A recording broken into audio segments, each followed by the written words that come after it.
18세 선거연령 인하 관련된 민주당의 정치 공세에 대해서 말씀드리겠습니다. 민주당은 원내 제1당에 걸맞는 성숙한 모습을 보여줄 것을 촉구합니다. 선거연령 18세 하향 법안과 관련한 최근 민주당의 무차별 정치 공세를 보면 원내 제1당으로서의 포용과 리더십이 있는 정당인지 묻지 않을 수 없습니다. 도대체 뭐가 그리 급하고 안달이 나서 사실관계마저 왜곡해 이렇게 밀어붙이는 것입니까? 민주당은 자신들이 소수일 때는 다수로 밀어붙인다고 늘 비난했습니다. 이제 다수의 오만함으로 소수를 몰아붙이고 있습니다. 아직 창당도 하지 않은 바른정당에 대한 비난이 도를 넘고 있습니다. 바른정당이 두렵긴 두려운 모양입니다. 선거연령 18세 하향 법안 논란, 사실관계부터 따져봐야 합니다. 안행이 법안심사소위에서 법안이 통과된 후 바른정당 간사를 대신한 황영철 의원은 상임위 전체회의에 상정해서 토론하자고 주장했습니다. 이에 윤재옥 새누리당 간사가 소위 통과에 대한 절차적 문제를 제기했습니다. 박남춘 소위원장에게 강하게 항의했고 간사 사퇴까지 거론하며 계속 논의하자는 입장을 견지했습니다. 이 상황에서 상임위는 파행되고 끝이 났습니다. 사실관계가 이런데 바른정당 때문에 상정되지 않은 겁니까? 민주당 의원들이 이 상황에 대해 누구보다 잘 알고 있습니다. 그러나 우상호 원내대표는 작심한 듯 바른정당에 대한 정치 공세를 펴고 있습니다. 바른정당이 창당하고 4당 체제가 정비된 6월 국회에서 통과시키면 안 되는 시급한 법안인지 묻고 싶습니다. 설을 앞둔 시기에 신경 써야 할 시급한 민생과 무슨 상관이 있습니까? 제발 원내 제1당이 마치 소수자인 것처럼 요구만 하고 투쟁만 하고 어리광 부리는 일을 즉각 멈추기를 바랍니다. 대화와 타협을 통해 서로 손잡고 개혁 법안에 동참할 수 있도록 이끌어주는 성숙한 원내 1당의 모습을 기대합니다. 어렵사리 열린 1월 국회, 정치 공세로 허송세월해서는 안 됩니다. 여야 없이 설을 앞두고 민생 문제에 머리를 맞댈 것을 촉구합니다. 두 번째는 새누리당의 바른정당의 창당 방해에 대해서 말씀드리겠습니다. 새누리당은 바른정당 창당 방해 공작을 즉각 중단해야 합니다. 새누리당이 바른정당 창당 방해 공작을 벌이고 있습니다. 송파갑 당원들이 지난 11일 탈당 신고서를 새누리당 서울시당에 일괄 팩스로 제출하였으나 접수를 거부당했습니다. 본인이 직접 개별적으로 탈당 신고서를 내지 않았고 서명이 유사하다는 게 이유입니다. 12일에도 송파갑 141장, 관악을 97장, 서초을 42장 당원들이 인편으로 탈당 신고서를 제출하였으나 서초을만 빼곤 비슷한 이유로 접수를 거부했습니다. 새누리당 서울시당 측은 정당법 25조 1항을 근거로 본인이 직접 개별적으로 탈당 신고서를 내야 한다고 주장하고 있습니다. 그러나 선관위는 본인의 서명과 동의가 있는 경우 일괄 제출에 문제가 없다고 답변했습니다. 12일 제출된 서초을 당원 42명의 탈당 신고서도 다른 지역 당원들과 마찬가지로 당사자가 직접 개별적으로 제출하지 않았지만 수렴해서 탈당을 승인했습니다. 새누리당 서울시당이 자기 모순을 드러낸 것입니다. 서울 지역 민심이 급속히 바른정당으로 돌아서자 억지를 부리고 있다는 것을 인정한 셈입니다. 소문에는 새누리당 서울시당 고위 관계자가 탈당 접수를 받지 말라는 지시를 했다고도 합니다. 진위가 의심된다면 탈당 신고서에 적힌 전화번호로 전화를 걸어 직접 확인하면 될 일입니다. 새누리당 서울시당의 탈당 신고서 접수 거부는 바른정당 창당 방해를 위한 저급한 공작입니다. 분명히 경고합니다.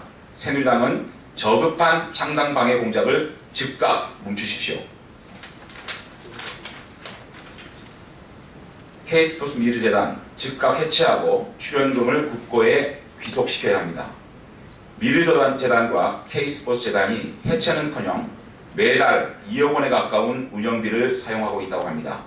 직원들은 출연금으로 휴대전화를 구입하고 심지어 커피까지 사 먹었다고 합니다. 설립의 정당성도 없고 이미 사망 선고까지 받은 두 재단이 아직도 해체되지 않은 것도 한심한데 꽃감 빼먹듯이 꼬박꼬박 운영비를 사용하고 있다고 하니 참으로 뻔뻔합니다. 인허가권을 가진 문화체육관광부는 즉각 두 재단을 해체하고 남은 출연금을 국고로 귀속시켜야 합니다. 더 이상 미적거려서는 안 됩니다.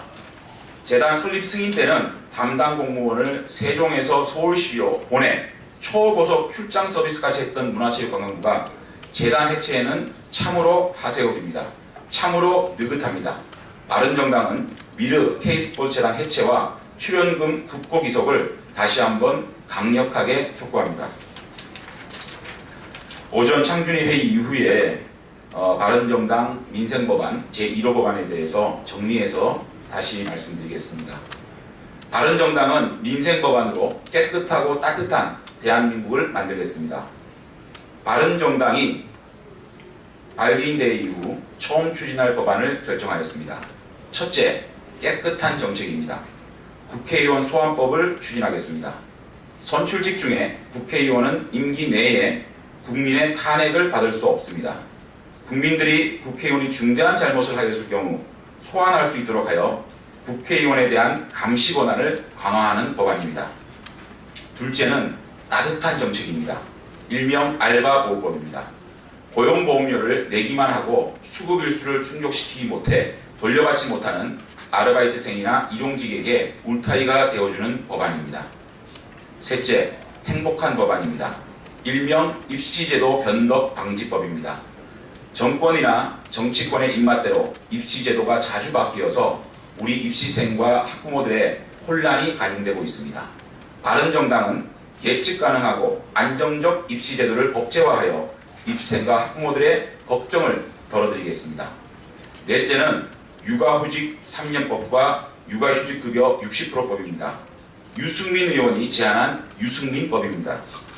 육아휴직 기간을 3년까지 사용할 수 있도록 늘리고 육아휴직급여도 현행 40%에서 60% 상향해 일과 가정을 양립할 수 있는 출산이 행복한 대한민국을 만들겠습니다. 앞으로 바른정당은 학력차별 금지 및 기회균등 보장을 위한 법, 국토안전 강화 패키지법 등 국민들의 삶에 직접적인 영향을 주는 법안을 계속 발굴 추진하여 깨끗한 대한민국, 따뜻한 대한민국을 만들어 가겠습니다. 바른정당의 민생 정책 행보에 많은 응원과 관심 부탁드립니다.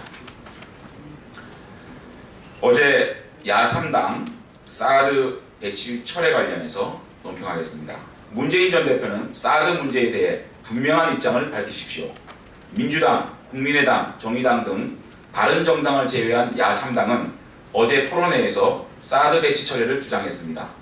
야3당은 사드 배치가 중국의 경제 보복과 군사적 대응 조치를 불러오기 때문에 국가 안보에 도움이 되지 않는다고 주장했습니다. 하지만 사드 배치는 온전히 방어가 목적이며 북한의 핵과 미사일로부터 대한민국을 지키기 위해 필요한 것입니다. 사드 배치의 필요성을 중국에 설명하고 이해시키는 것은 우리 정치권의 의무입니다. 특히 민주당은 대안 없이 사드를 반대하고 있습니다. 중국 눈치 보기에 급급합니다. 설상가상으로 민주당의 유력 대선 후보인 문재인 전 대표는 사드 문제에 대해 차기 정권에 넘기라고 주장하며 민주당 당론과 배치된 모호한 태도로 일관하고 있습니다. 도대체 민주당의 메시지는 몇 개입니까? 문재인 전 대표는 사드 문제에 대해 분명한 입장을 밝혀야 합니다. 찬성인지 반대인지 명확하게 밝히십시오. 문재인 전 대표가 사드 문제에 대해 모호한 태도로 일관하는 것은 국면을 분열시킬 뿐만 아니라 중국에 잘못된 시그널을 보낼 수 있습니다. 북한의 핵과 미사일 위협이 사라진다면 사드가 배치될 이유가 없습니다. 국민의 생명과 안전보다 더 중요한 것은 없습니다. 민주당은 더 이상 사드 논쟁으로 국면을 분열시키고 한미동맹 약화를 시키지 말아주시기를 바랍니다. 이상입니다.